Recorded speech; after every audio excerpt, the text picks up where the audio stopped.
जो इजराइल के हित में होगा उस कार्य को करेंगे।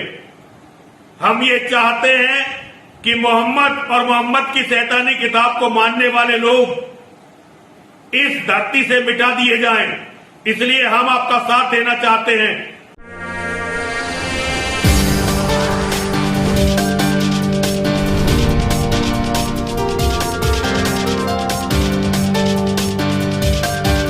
मौलाना साहब, आपका नाम क्या है और कल से ही आप लोग मुमरा पुलिस स्टेशन में यहाँ पर इकट्ठा हुए थे, यति नरसिंहानंद के खिलाफ क्या एफआईआर दर्ज हुई है, क्या बताएंगे पूरा मामला? मेरा नाम मोहम्मद साद कासमी है।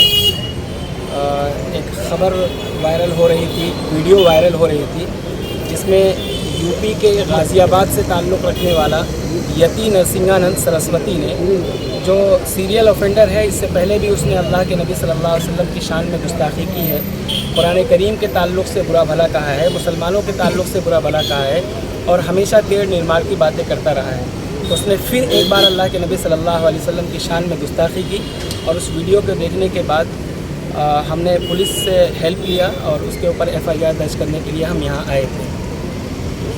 पुलिस ने एफआईआर दर्ज किया है? अल्हम्दुलिल्लाह एफआईआर दर्ज हो गई। कल से अब तक हम कोशिश कर रहे थे, मेहनत कर रहे थे, एफआईआर दर्ज हो चुकी है।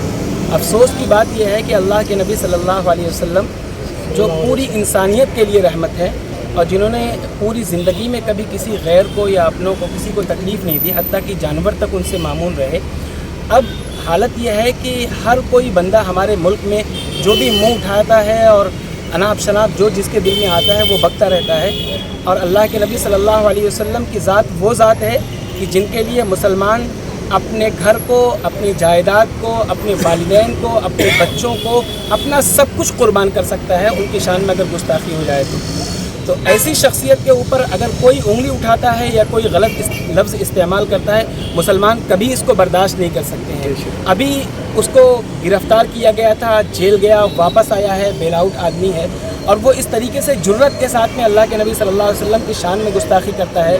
कुरान करीम को नौज़ बिल्लाह वो शैतानी किताब कहता है। इस किस्म की जो बातें कर रहा है, उसकी हिम्मत जो बुलंद हो रहे हैं वो इसलिए कि कानून मजबूती के साथ शिकंजा नहीं कस रहा है। अगर उसको सबक सिखाया जाता और कानून के कटहरे में ला करके उसको सख्त से सख्त सज़ा दी जाती तो दोबारा वो ये जुर्रत नहीं कर सकता था। हमने कड़ी मांग की है पुलिस से कि इसके ऊपर सख्त कार्रवाई की जाए, नॉन बेलेबल केस लगा करके उसके ऊपर सख्त कार्रवाई करके उसको हमेशा के लिए जेल के अंदर या जो कुछ भी उसके ऊपर कड़ी से कड़ी सज़ा बैठ सकती है उसको गिरफ़्तार करके उसको मुजरिम बना करके जो सज़ा दी जा सकती है वो देने का काम करें, क्योंकि उसकी वजह से जो पूरे मुल्क के अंदर नफ़रत की फ़िज़ा फैल रही है, मुसलमानों के जो आस्थाएं हैं, जो उनके अपने जज्बात हैं, उनको ठेस पहुंच रहा है।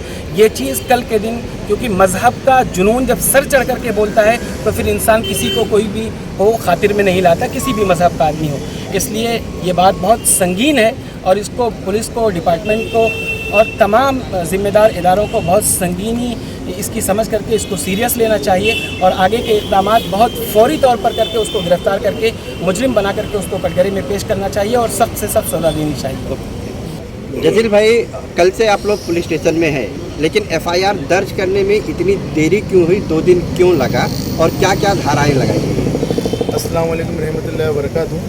जैसे कि मौलाना ने सारी डिटेल बता दी। देर इसके लिए लगी है क्योंकि उनका कुछ कानूनी प्रोसीडिंग था।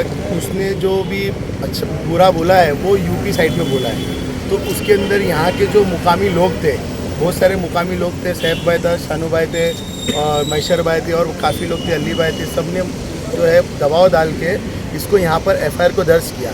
पहले एफआईआर यहाँ दर्ज नहीं हो रही थी, कुछ थोड़ा सा टेक्निकल इशू था, लेकिन आप लोगों की दुआ से क्या उसके ऊपर एफआईआर दर्ज की है। उसके अंदर 150 थी, ए कलम लिए, 295 ए लिए, 505 2 लिए और IT एक्ट का 67 कलम लिए। हमारे साथ में 2 एडवोकेट और भी थे, उनको कुछ मशरूफ थी, इसके लिए वो चले गए।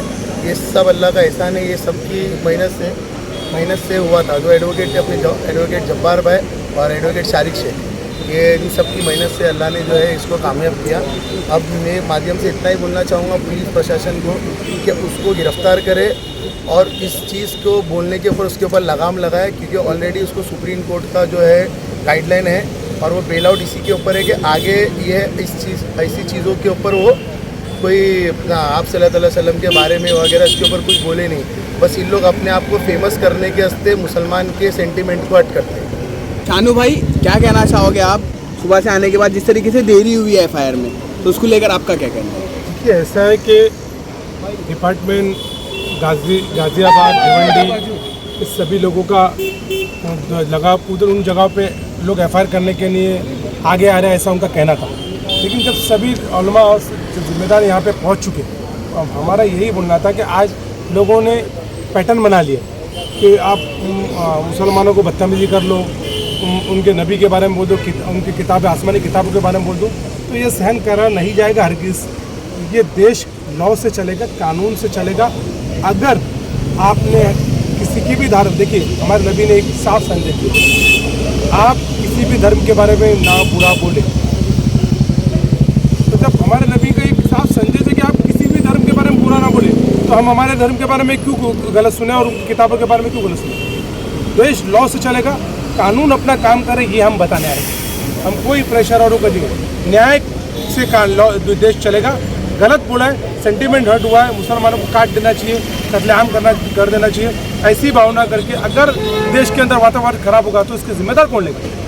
फिर काफ़ी सारी चीज़ मुसलमान के ऊपर ही, मतलब मुसलमान को ही गाली दो और मुसलमान को ही अपराधी बनाओ, ये तरीका चलेगा नहीं। सभी लोग जागरूक हो चुके हैं। इस बात देरी हुई, लेकिन ये बात की खुशी है कि एफआईआर हुई और कानून से होना चाहिए। चाहे वो कोई भी धर्म के लोग हो, किसी धर्म के बारे में सोशल मीडिया पे, प्लेटफॉर्म पे बुरा बोलते, बदतमीजी करते, किसी धर्म के समाज को काटने बोलते, तो उनके ऊपर कार्रवाई होना चाहिए। इसीलिए सभी लोगों ने मोहम्मद सल्लल्लाहु अलैहि वसल्लम और कुरान शरीफ के बारे में बेरुखी के अल्फाज किए, उसके नाम लेने के काबिल भी। लेकिन ऐसे कोई भी लोग, आप देख रहे हैं हर जगह पे ऐसे ही चालू है, कोई क्लासेस में, कोई स्कूल में, कई प्लेटफॉर्म पे, पार्लियामेंट में, ये पैटर्न बना दिया।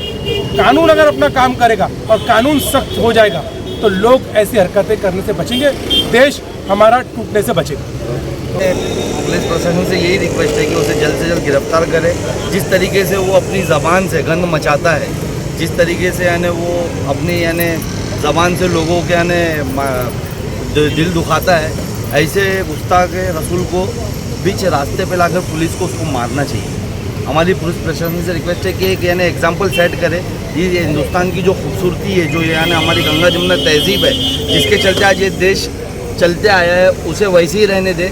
ऐसे जो लोग हैं जिनकी मानसिकता इस तरीके की है कि वो यानी तिर निर्माण करे दो यानी धर्मों के बीच और यानी अपनी राजनीति चलाए या अपना घर चलाए या अपना आश्रम चलाए, ऐसे लोगों को बख्शना नहीं चाहिए। और जैसे कि अब हमारे वकील भाई ने कहा कि ऑलरेडी उसको एक बार बेल मिल चुकी है और उसमें ये ऑर्डर है कि वो इस तरीके का कोई भाषण नहीं देगा, इस तरीके का यानी कोई ऐसा अपशब्द नहीं यूज़ करेगा। उसके बावजूद भी अगर वो करता है तो बड़े अफसोस की बात है।